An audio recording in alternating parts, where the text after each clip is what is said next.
Good evening, everybody, and welcome to the Midweek War!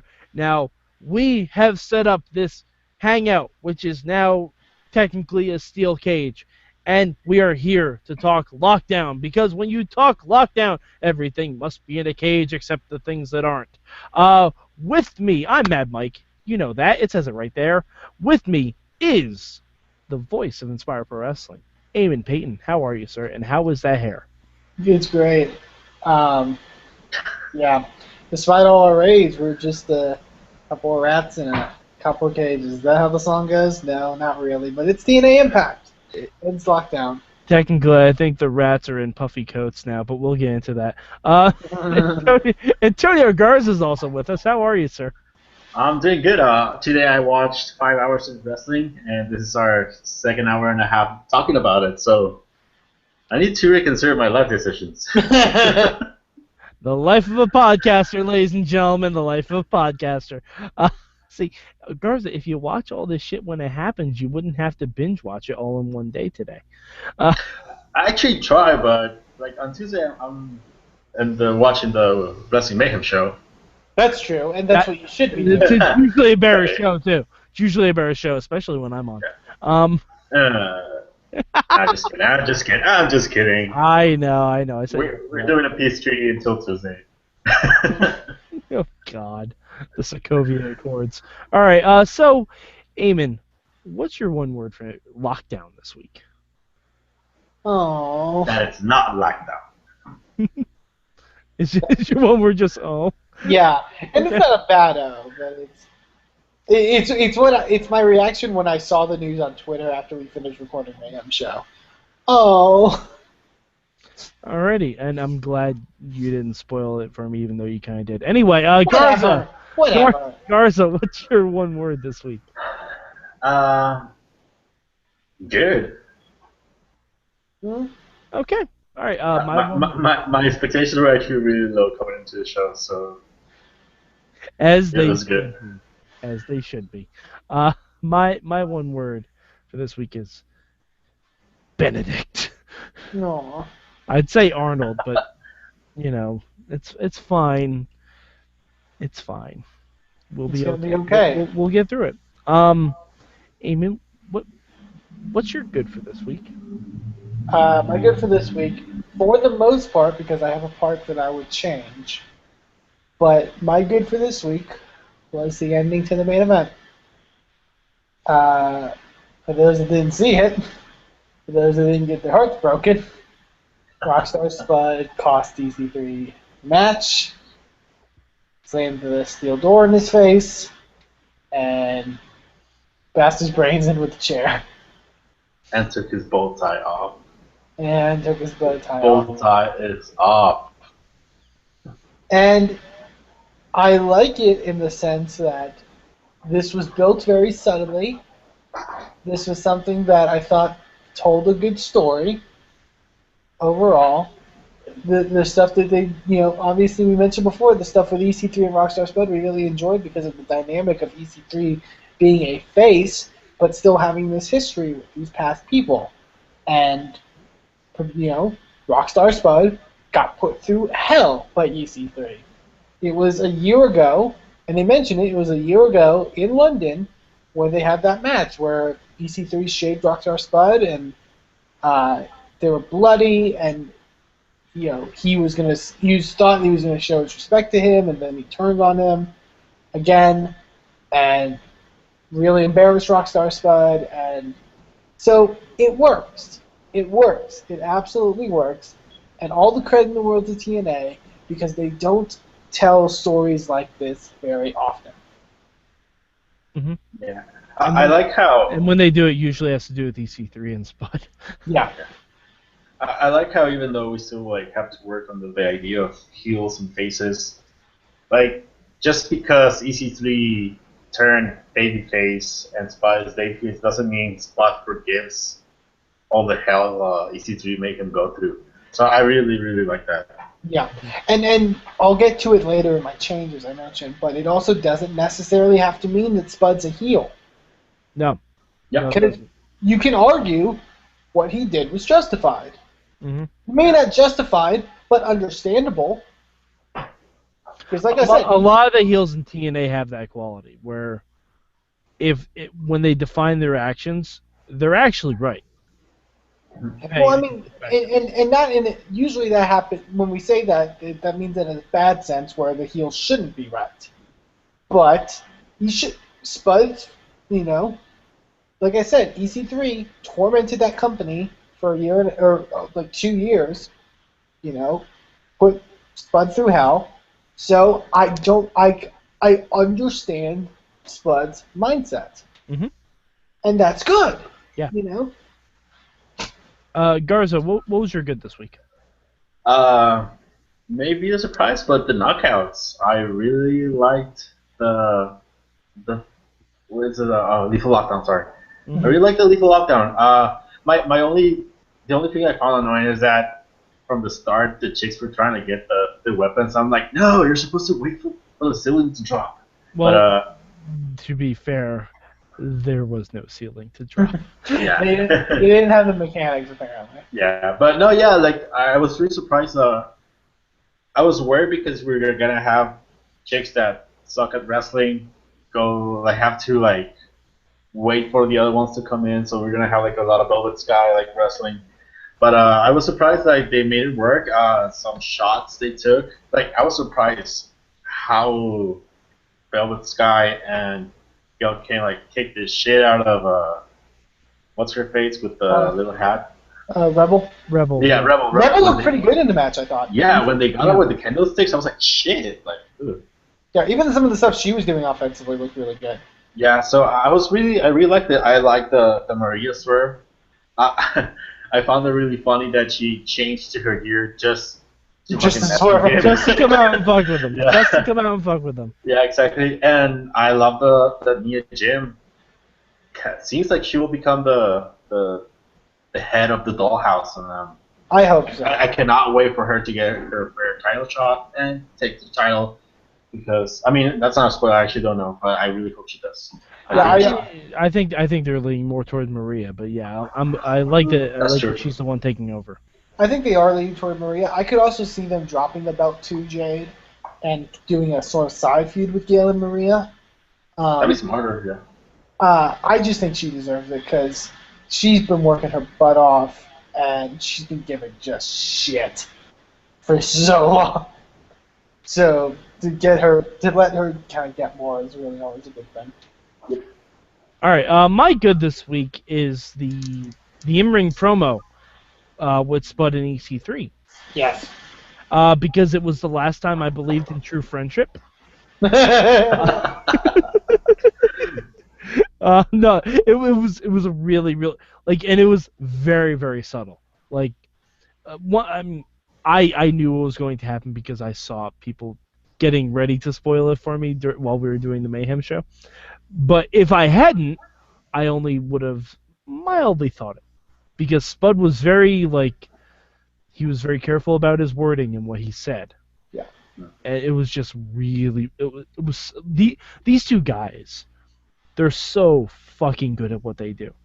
And I will say this, Matt Hardy, to his credit, is a great heel. He's always been a great heel. I may not necessarily like Matt Hardy, the gimmick, the character, but he's always been a much better heel than he's been a face, and a character like him to bring this out in EC3 and Spud is perfect. He's a good foil. Yeah. He's a good foil for everyone. I really enjoyed the line of the carrying line from Spud, which was, "I'll always do what's right." Yeah. Which when you say that, you think he's referring to the fact that he helped EC3 last week. But that wasn't what he was referring to. Yeah, and that's smart. Yeah. Although, and I mean, we'll get to it in a little bit, but we'll get to it. Eamon, what was your bad this week for Impact? I have a few ideas, but the Kurt Angle Bobby Lashley promo. God.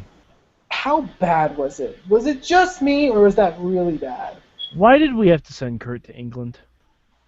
It's not even Kurt. Like, Lashley was terrible. Like, Lashley's usually a decent enough speaker, but he was bad. Like he was really bad, and they're starting to build tension that doesn't exist. Like, I was gonna say, are they? Are they really building tension for you? Like, but no. like, well, okay, they're not building tension. They're just having Lashley come out and say like, "Fuck you, Kurt." And Kurt will be like, "I'm gonna kick your ass." Like, And the point of it doesn't even make sense. Like last year was like, I expected the American hero. I expected Kurt Angle has been undefeated since he came back. Like what exactly? Oh no, he lost to Galloway once. Yeah. But what exactly was Lashley expecting? but also like before that, Lashley's like, "You beat me for the belt," and ever since then, I've been a wreck or whatever. And it's like, but you haven't shown it. Yeah. And I actually like that side of the rivalry that they started where, you know what, like you defeated me for the title, so I want my win back. But now it's become like, I'm gonna kick your ass and I'm gonna like Yeah, I hate you. Oh yeah, exactly. Sure. And that's like You can't just. it's obvious that they're gonna turn Lashley like super heel. I wish they just would have done it at the match. Like we don't have to see the build up. Yeah. Yeah, I mean it's almost like in his final couple opponents they should have had Kurt go against heels instead of faces. Mm. It's I'm sorry. Did I break the fourth wall there? It's almost like that should have happened. We'll Because see. Kurt hasn't wrestled a single heel in singles competition since he came back. Yeah, but even just that all aside, like the promo work was just terrible. Like Lashley was just talking bullshit. Like he had either had something planned and then forgot it and just flubbed everything, or like something happened. Like he was a robot that got water thrown on him. Like he was that bad. Mm-hmm. Yeah. All right, Garza, what was your bad this week? Also Kurt Angle, but on a different segment. I'm getting really tired of this Papa Angle. I support everyone who's gonna go challenge for the title promos that they do backstage. Yeah. I think he did it with Galloway, and now he did it with EC3. I don't like that Galloway is fine.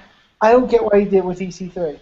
Yeah, I don't know. It's just there's something in the way he talks when he's a face, and like backstage where he's getting really annoying. So Yeah, that was my bad. Hey, remember when Ethan was bragging about how he beat Sting and hurt Kurt? Yeah. Like, yeah, I don't know. You know, I honestly don't have an issue with that.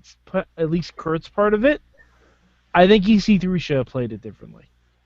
Yeah, it's just been like, okay, whatever. Like you know what, Kurt? I appreciate like you're one of the reasons I got into this business. That's why I made a point to destroy you.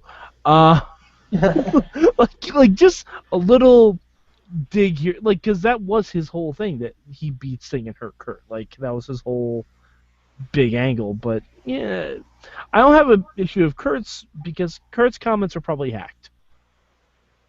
I assume they were hacked. My bad this week.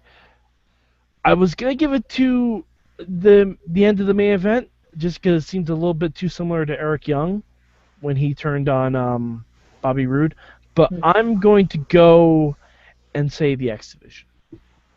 Oh wow! Just as a whole. I was leaving. Okay, Yeah. I was just gonna say I was leaving stuff upland for you for the bad, but okay. No, just as a whole. There's no division. There isn't. Yeah. There is no division. It is just these two guys wrestling until the end of time. Occasionally there will be, in my opinion, a much better wrestler in DJ Zima coming in. But there is nothing. Like, TNA at this point should just cancel the X Division. Yeah, that. They should just point, do away with it. At a certain point, you're just taking up time. Yeah, I mean, you're not doing anything with it. You could be, but you're not.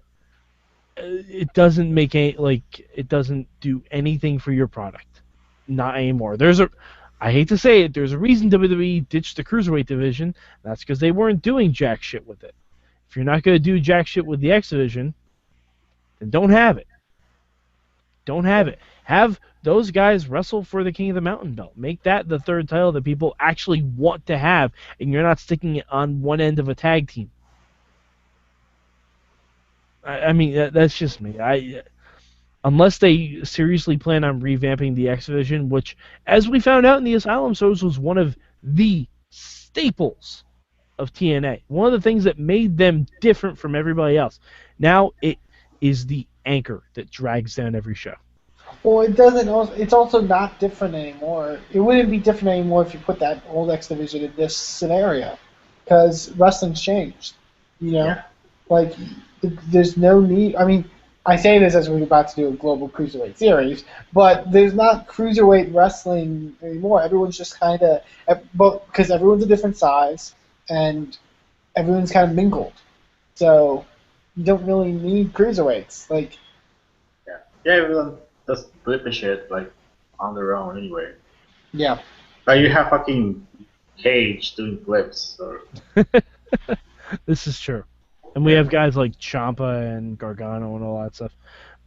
But yeah, I mean, just the X Division. Just we need to get rid of it if they're not going to do anything with it. All right, so Eamon, what's your change this week? My change for this week goes to the main event, and it's a part of it because I think that, like I said, thought the Spud turn was great. Thought it made sense. You can feel for Spud, all of that. One point, though. I don't think Spud should side with Matt Hardy. I agree. It's clear that he's now in the stable with Matt.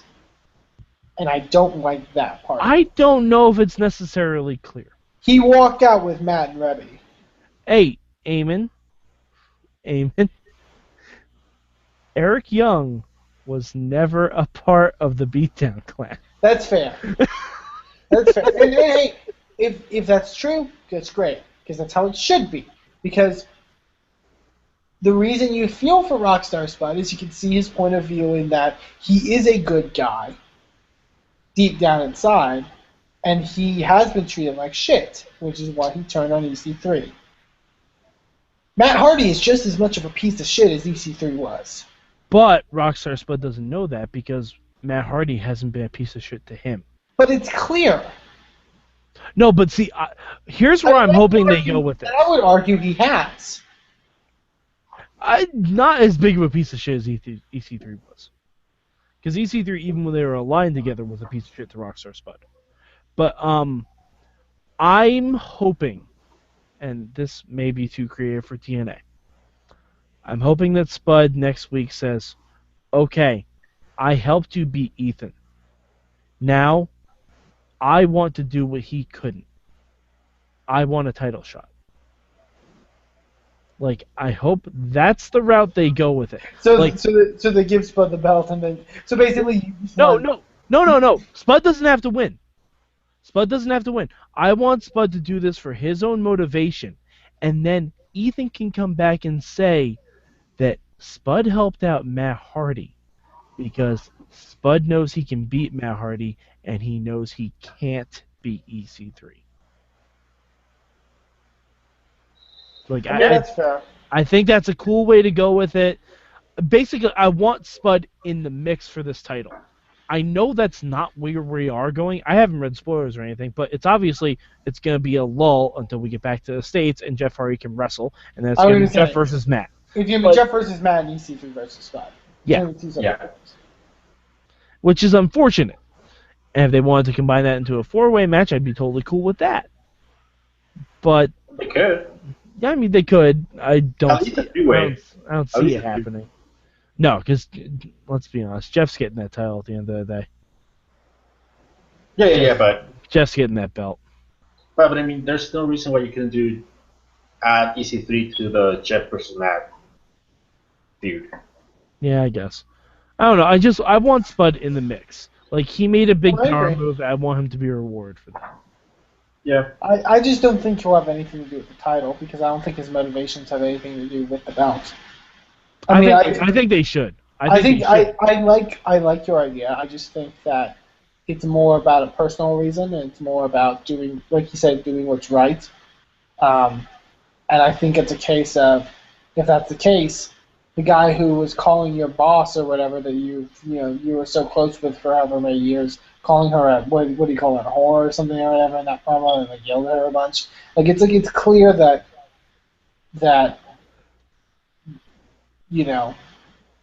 Matt's a fucking piece of shit. Mm-hmm. It's clear. Because I don't think Rockstar Spud is brainwashed. I think he's very cognitive, and I think that he understands what he's doing.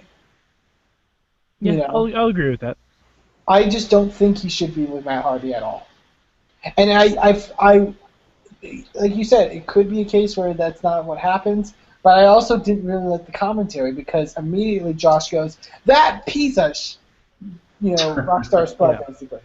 And it's like, no, Josh, that's not what's happening.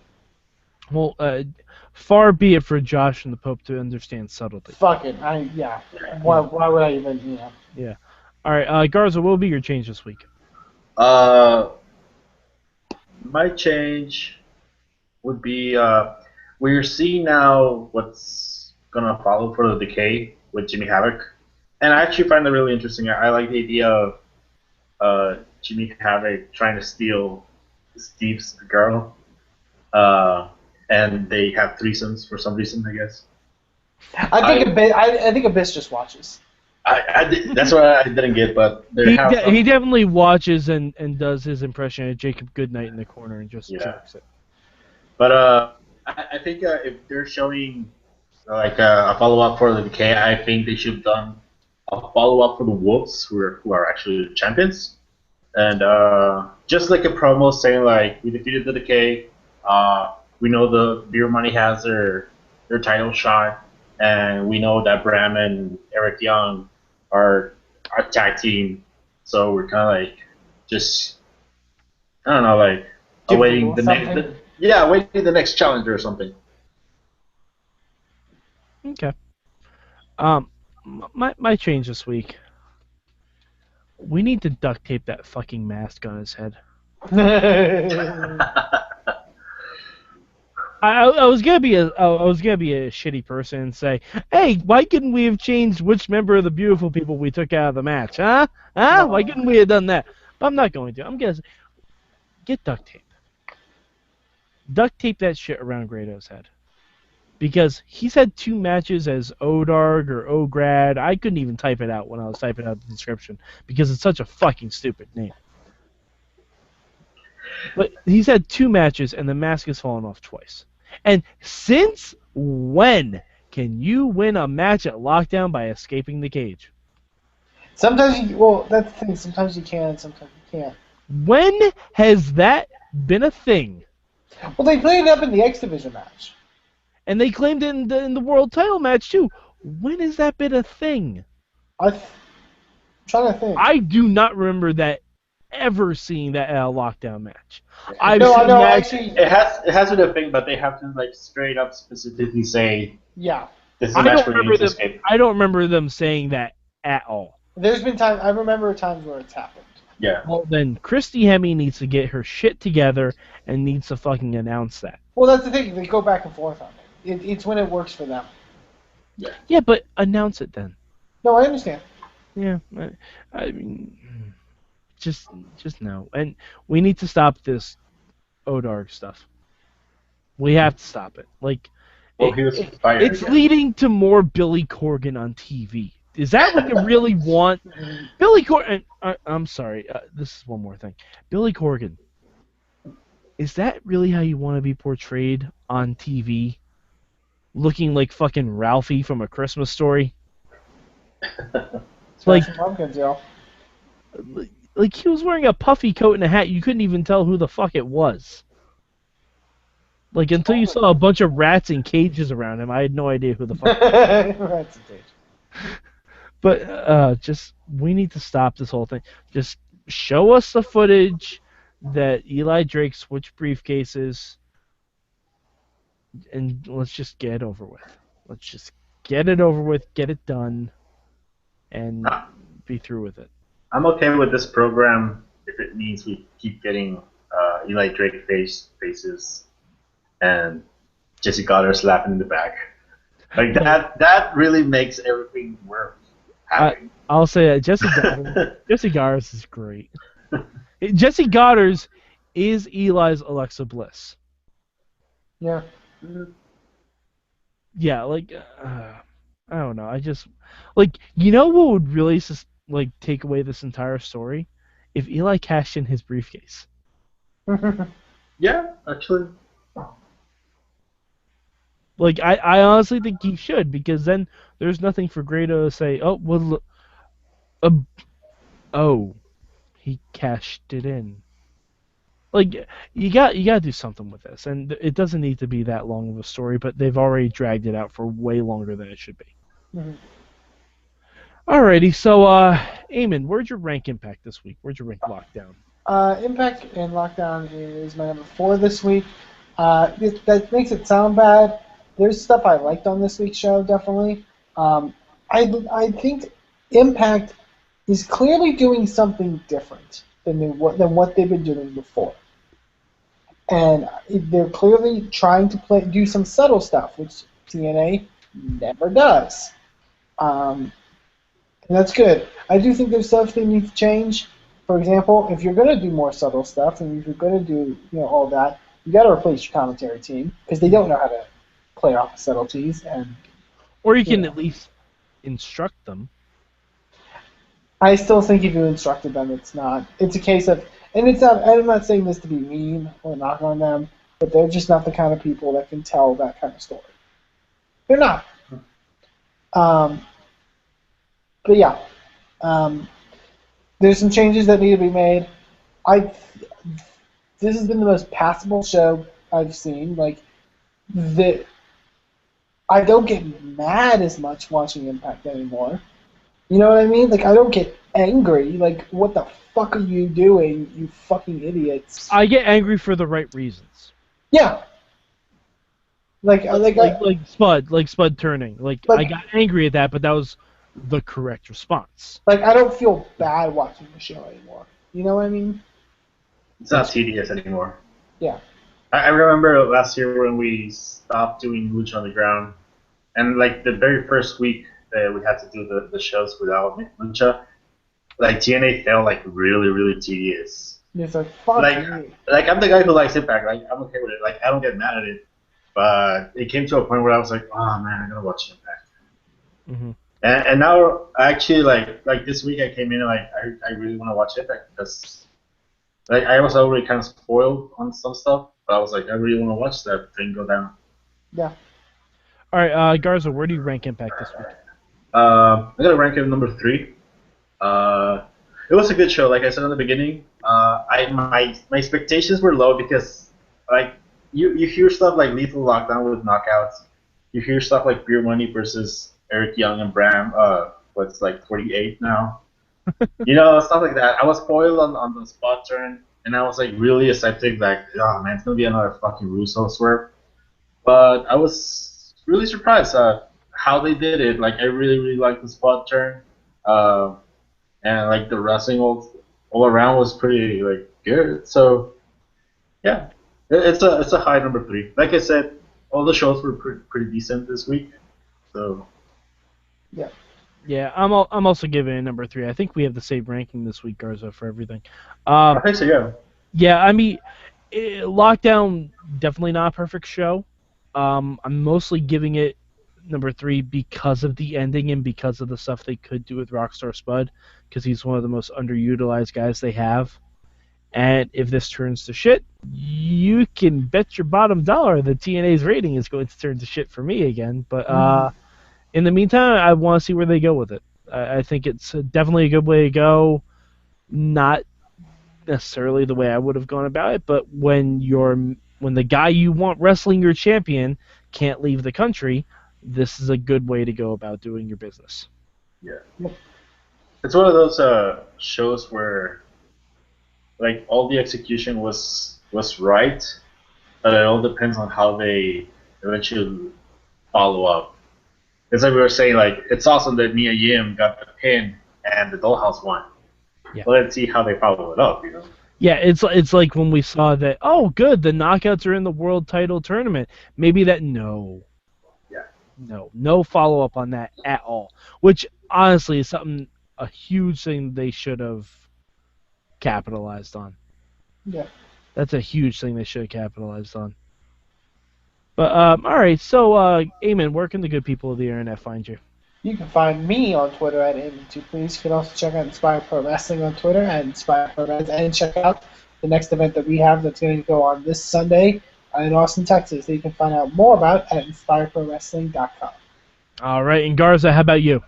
You can find me at DW Revolution for Twitter, and you can go to TheWrestlingRevolution.com, where you can read like the full undescriptive reviews of all the shows that we review on the Midweek War. Excellent. You can find me at Madf Mike 4883 on the Twitter machine. Also, go to WrestlingMayhemShow.com. Go to live.sorgatronmedia.com every Tuesday night around about 9 p.m. Eastern, and you get to listen to the Wrestling Mayhem Show proper, where we talk about everything, and Sorg is there, and we do Mayhem Mania, and it's all sorts of fun stuff, and we get everyone talking about everything. So, for Eamon Paton, for Tonio Garza, I'm Madf Mike, and this has been your Midweek War.